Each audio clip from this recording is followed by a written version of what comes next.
এই মাসে আল্লাহ রাসূল সাল্লাল্লাহু আলাইহি ওয়াসাল্লাম একটা দোয়া বেশি বেশি পাঠ করতেন।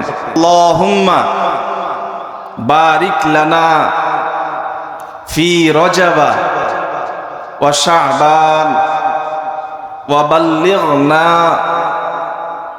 বাল্লিগনা রমাদান। এই দোয়ার অর্থ হলো, হে আল্লাহ, আমাকে রজব এবং শাবান মাসের বরকত দিয়ে রমজান মাস পর্যন্ত পৌঁছায় দেন।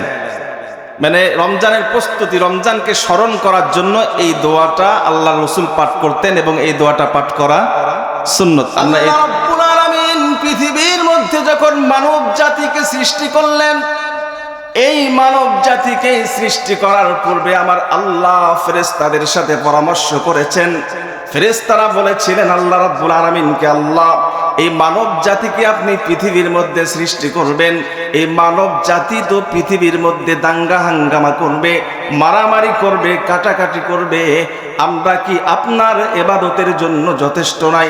আমরা তো বরাবর আপনার তাসবিহ পড়ি, আমরা তো বরাবর আপনার জিকির করি। আমার বন্ধুগণ, আল্লাহ রাব্বুল আলামিন এত ফেরেশতা তৈরি করেছেন। আল্লাহ রাব্বুল আলামিন প্রথম আসমানের মধ্যে এমন কিছু ফেরেশতা তৈরি করেছেন যে ফেরেশতারা তারা নামাজে দণ্ডায়মান অবস্থায় রয়েছে। আবার কিছু ফেরেশতা এমন তৈরি করেছেন যারা নামাজের রুকু অবস্থায় রয়েছে। আবার এমন কিছু ফেরেশতা আল্লাহ তাআলা তৈরি করেছেন যারা নামাজের সাজদারত অবস্থায় আছে। আবার এমন কিছু ফেরেশতা আমার আল্লাহ তৈরি করে দিলেন যারা সর্বক্ষণ সুবহানাল্লাহ পড়তে থাকবে। আবার এমন কিছু ফেরেশতা আমার আল্লাহ তৈরি করেছেন যারা সর্বক্ষণ আলহামদুলিল্লাহ পড়তে থাকবে। এক সেকেন্ড, এক মিনিটের জন্য তারা বিশ্রাম নেবে না, আরাম নেবে না। যাদেরকে যা নির্দেশ করা হয়েছে তারা বরাবর সেই আমলের মধ্যে লিপ্ত থাকবে। আমার বন্ধুগণ, তদুপরি এই যে আমার বন্ধুগণ, আল্লাহ রাব্বুল আলামিন এত ফেরেশতা তৈরি করলেন যারা সদা সর্বদা আল্লাহর ইবাদতের মধ্যে লিপ্ত আছে। আমার আল্লাহ তাদের ইবাদতগুলো ভালো লাগে না। আমার আল্লাহ বলে, হে আমার ফেরেশতারা, ইন্নী আ'লামু মা লা তা'লামুন, হে আমার ফেরেশতারা, আমি যা জানি তোমরা তা জানো না। আমি পৃথিবীর মধ্যে মানব জাতিকে সৃষ্টি করব কোন উদ্দেশ্যে, কোন উদ্দেশ্যে আমি এই পৃথিবীর মধ্যে মানব জাতিকে পাঠায়া দেব, আমার হিকমত কি, আমার কৌশল কি, এটা একমাত্র আমি আল্লাহই জানি। আল্লাহ অনেক ফেরেশতা সৃষ্টি করেছেন যারা সদা সর্বদা আল্লাহর ইবাদতই করে। তারপরেও যখন একজন মানুষ নামাজের মধ্যে দাঁড়ায়া যায়, তো ওই লক্ষ কোটি ফেরেশতাগুলো যে তারা নামাজের দণ্ডায়মান অবস্থায় আছে, ওই লক্ষ কোটি ফেরেশতার নামাজের দণ্ডায়মান অবস্থার চেয়ে একজন আল্লাহর বান্দা নামাজের মধ্যে দাঁড়াবে, আল্লাহ তাআলার কাছে এটাই বেশি ভালো লাগবে। আমার বন্ধুগণ, আল্লাহ রাব্বুল আলামিন তার আরশের মাঝে, আরশের আশেপাশে এমন কিছু ফেরেশতা তৈরি করেছেন। হযরত মাওলানা ইউসুফ বিন ইকবাল সাহেব তার এক বয়ানের মধ্যে বলেছেন, আল্লাহ রাব্বুল আলামিন আল্লাহর আরশ কুরসির আশেপাশে এমন কিছু ফেরেশতা রেখেছেন, এত বেশি ফেরেশতা রেখেছেন। বলে কত বেশি ফেরেশতা রেখেছেন, খুব সংক্ষিপ্তভাবে বলছি, শর্টভাবে কথাটা বোঝানোর চেষ্টা করছি। আমার বন্ধুগণ, ইতিপূর্বে যত মানুষ চলে গেছে, পৃথিবী সৃষ্টি হওয়ার পর থেকে আজ পর্যন্ত যত মানুষ মৃত্যুবরণ করেছে, এই সমস্ত মানুষগুলোকে কবর থেকে উঠানো হোক। আবার বর্তমান যত মানুষ পৃথিবীতে বিচরণ করছে, এই সমস্ত মানুষগুলোকে একত্রিত করা হোক। আবার এখন থেকে নিয়ে কিয়ামত পর্যন্ত যত মানুষ পৃথিবীর বুকে আসবে, এই সমস্ত মানুষগুলোকে আবার এখনই জন্ম দেওয়া হোক, এখনই সৃষ্টি করা হোক। এই যত মানুষ গেছে, যত মানুষ আছে, যত মানুষ আসবে কিয়ামত পর্যন্ত, এই সমস্ত মানুষগুলোকে একত্রিত করা হোক। আর সমস্ত মানুষদের হাতের মধ্যে একটা কলম দেওয়া হোক আর একটা কাগজ দেওয়া হোক, এবং সমস্ত মানুষগুলোকে নূহ আলাইহিস সালাতু ওয়াস সালামের হায়াত দেওয়া হোক। নূহ আলাইহিস সালাম কত বছর বেঁচেছেন? কত বছর? 1900। আচ্ছা ধরেন 900 বা 1000, যেটাই ধরেন। তো সমস্ত মানুষ, কথা বুঝছেন, যত মানুষ গেছে, যত মানুষ আছে, যত মানুষ কিয়ামত পর্যন্ত আসবে, সবাইকে একত্রিত করা হলো, আর সবার হাতে একটা কলম দেওয়া হলো আর একটা কাগজ দেওয়া হলো, এবং সবাইকে হায়াত দেওয়া হলো নূহ আলাইহিস সালামের, ধরেন 1 বছর। তো এই সমস্ত মানুষগুলো 1 বছর হায়াত নিয়ে তারা কলমটা হাতে নিয়ে খাতার মধ্যে তারা লিখতেছে 1 কোটি, 2 কোটি, 3 কোটি, 4 কোটি, 5 কোটি, এভাবে 1000 বছর এই পৃথিবীর মধ্যে যত মানুষ ছিল, যত মানুষ আছে, যত মানুষ কিয়ামত পর্যন্ত আসবে, সকল মানুষগুলো ওই খাতা কলম নিয়ে তারা কোটি কোটি কোটি কোটি 1000 বছর লিখবে। কয় কোটি হবে? হ্যাঁ, কথাটা বুঝাইতে পারি নাই মনে হয়। কথাটা বুঝছেন আপনারা? কয় কোটি হবে হিসাব আছে? মনে হয় না পৃথিবীতে এমন কোন ক্যালকুলেটর আবিষ্কার হয়েছে। তবে একটা সংখ্যা তো হবেই নাকি? হ্যাঁ, তবে একটা সংখ্যা তো দাঁড়াবে, যেটা আল্লাহ তাআলা জানেন। আমার বন্ধুগণ, এই যে সংখ্যা দাঁড়ালো, এই সংখ্যা বরাবর যে সংখ্যা দাঁড়ালো আপনার আমার এবং পৃথিবীতে যত মানুষ আসবে, সকল মানুষ কোটি কোটি লেখার দ্বারা যে সংখ্যাটা দাঁড়িয়েছে, এর থেকেও কোটি কোটি গুণ ফেরেশতা আমার আল্লাহ রব্বুল আলামিন তার আরশের আশেপাশে রেখেছে। আমার বন্ধুগণ, এই ফেরেশতা আরশের পাশে কি করে? আমার বন্ধুগণ, এই ফেরেশতারা আল্লাহর আরশের পাশে বসে তারা জিকির করে। কেহ বলে সুবহানাল্লাহ, আলহামদুলিল্লাহ, আল্লাহু আকবার। তাহলে এত হাজার হাজার কোটি কোটি গুণ ফেরেশতা তারা যখন একসঙ্গে জপে সুবহানাল্লাহ, আওয়াজটা কেমন হবে? আপনারা সবাই একসাথে বলেন তো সুবহানাল্লাহ।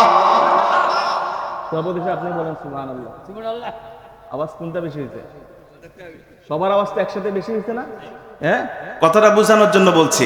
তো আপনারা সবাই মিলে যে আওয়াজ উঠাইছেন, একজনের আওয়াজ তার থেকে আপনাদের আওয়াজটা বেশি না?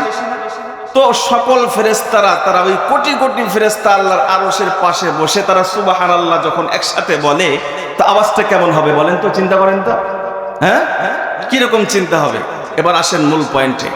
আমার বন্ধুগণ, যখন এই ফেরেশতারা সুবহানাল্লাহ বলতে থাকে, এত আওয়াজ হয়, এত আওয়াজ হয়, যখন এই নিঃসুন্দর খাতার এই মাহফিল থেকে একজন বান্দা সুবহানাল্লাহ বলে, অথবা মসজিদের মধ্যে থেকে কোনো বান্দা সুবহানাল্লাহ বলে, অথবা তার ঘরের মধ্যে বসে বসে সে একা একা সুবহানাল্লাহ বলে, আস্তে বলুক আর জোরে বলুক, যেটাই হোক না কেন, ওই যে আল্লাহর আরশের পাশে কোটি কোটি ফেরেশতা আল্লাহ তৈরি করেছেন, ওই কোটি কোটি ফেরেশতার সুবহানাল্লাহর আওয়াজ যেটা হয়, যে পরিমাণ হয়, এই পৃথিবীর জমিন থেকে একজন বান্দা যখন সুবহানাল্লাহ পড়ে, আল্লাহ বলে বান্দা, আল্লাহ বলে ফেরেশতারা, আল্লাহ বলে ফেরেশতারা, ওই যে আসমানের আশেপাশে আল্লাহর আরশের আশেপাশে যে ফেরেশতাগুলোর সুবহানাল্লাহর আওয়াজ হয়েছে, এই পৃথিবীর জমিন থেকে একজন বান্দা সুবহানাল্লাহ বললে ওই কোটি কোটি ফেরেশতাদের সুবহানাল্লাহ বলার থেকে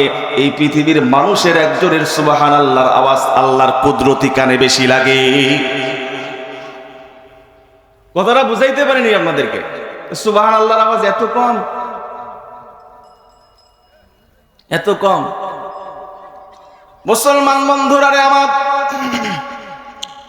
এই জন্য ইবাদতের মধ্যে মুসাবাকাত লাগবে, প্রতিযোগিতা লাগবে। সাহাবায়ে কেরাম তো তাদের মাঝে ইবাদতের মাঝে প্রতিযোগিতা করত। গরিব এবং ধনী সাহাবারা আল্লাহর নবীর দরবারে গিয়ে নালিশ করেছে, ইয়া রাসূলুল্লাহ, ইয়া হাবিবাল্লাহ, আপনি তো ধনী সাহাবাদেরকে, গরিব সাহাবারা গিয়ে ধনী সাহাবাদের ব্যাপারে আল্লাহর রাসূলের কাছে নালিশ করলো, ইয়া রাসূলুল্লাহ, ইয়া হাবিবাল্লাহ, আল্লাহ রাব্বুল আলামিন তো ধনী সাহাবাদেরকে অনেক মাল সম্পদ দিয়েছেন, জমি জায়গা দিয়েছেন, টাকা পয়সা দিয়েছেন, উট দিয়েছেন, গরু ছাগল দুম্বা অনেক কিছু দিয়েছেন। তারা তাদের এই সম্পদের মালগুলো দিয়ে তারা যাকাত আদায় করে, তারা ফিতরা আদায় করে, দান সদকা করে, যার কারণে আল্লাহ রাব্বুল আলামিন এই দান সদকা করার কারণে আল্লাহ তাআলা তাদেরকে আলাদা একটা নেকি দান করেন। কিন্তু আমাদের নালিশ হলো, ইয়া রাসূলুল্লাহ, ইয়া হাবিবাল্লাহ, আল্লাহ তাআলা তো যাকাত পরিমাণ সম্পদ আমাদেরকে দেন নাই, আল্লাহ তাআলা তো আমাদেরকে অত সম্পদ দেন নাই, কিন্তু আমরা তো দান সদকা করতে পারি না। তারা দান সদকা করতে পারে, তাহলে তো পৃথিবীর মধ্যে তারা আমাদের থেকে বেশি সওয়াব কামাই করতেছে। কে কাকে বলছে? গরিব সাহাবারা নবীজির কাছে ধনী সাহাবার ব্যাপারে নালিশ করলো যে এই কাহিনী, আমরা তো গরিব মানুষ, আমাদের তো অত সম্পদ নাই, আমরা তো দান সদকা না করার কারণে এই সওয়াব থেকে বঞ্চিত হচ্ছি।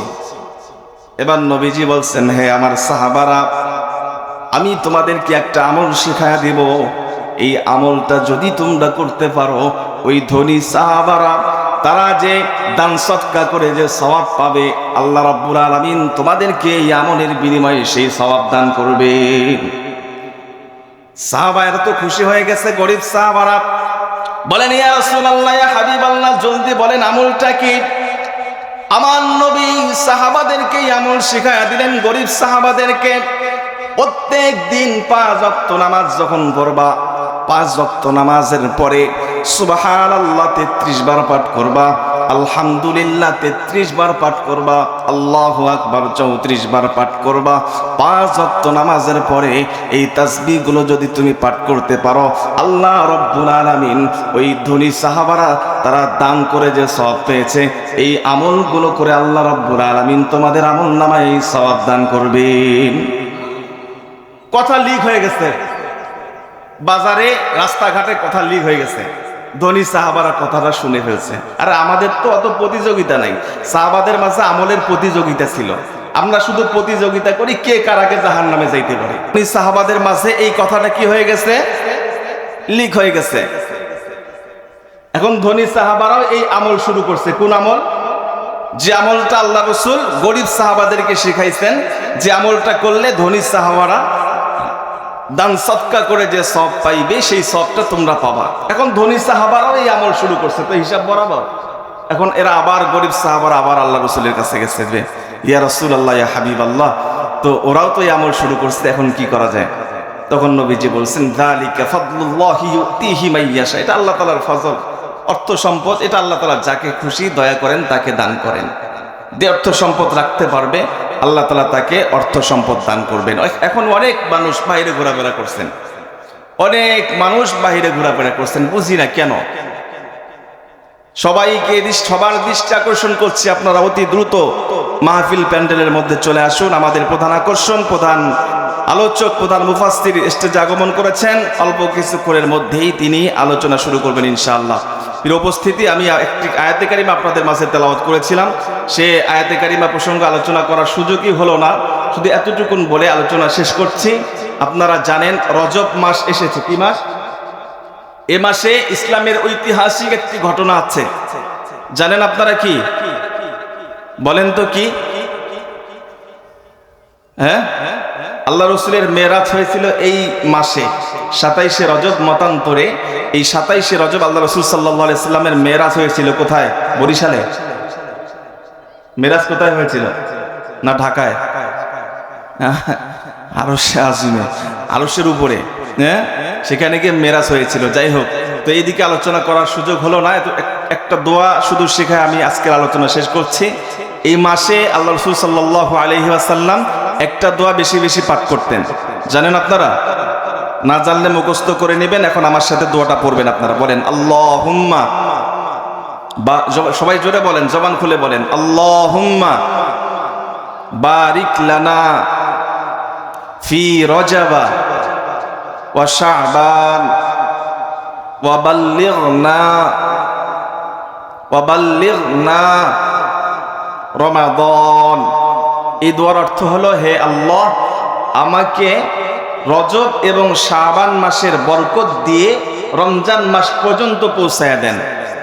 মানে রমজানের প্রস্তুতি, রমজানকে স্মরণ করার জন্য এই দোয়াটা আল্লাহ রাসূল পাঠ করতেন, এবং এই দোয়াটা পাঠ করা সুন্নত। আমরা এই দোয়াটা যারা জানি না, মুখস্থ নাই, মুখস্থ করব, এবং রজব মাসে বেশি বেশি আমরা এই দোয়াটা পাঠ করব। এখন যারা রোজাই থাকে না তাদের জন্য তো সমস্যা। যারা রোজাই থাকে না তারা তো চিন্তা করে, সিগারেট খাওয়ার সমস্যা হয়, পান খাওয়া সমস্যা হয়, এদের জন্য তো সমস্যা। বলে রমজান মাস আসলে চিন্তা করি যে রমজান মাসটা কত তাড়াতাড়ি যায়, আর হুজুর দোয়া শিখাচ্ছে রমজান মাস যেন তাড়াতাড়ি আসে। সমস্যা না? এর উপস্থিতি, আল্লাহ তাআলা আমাদের সকলকে যতটুকুন কথা বলেছি তদানুযায়ী আমল করার তৌফিক দান করুন।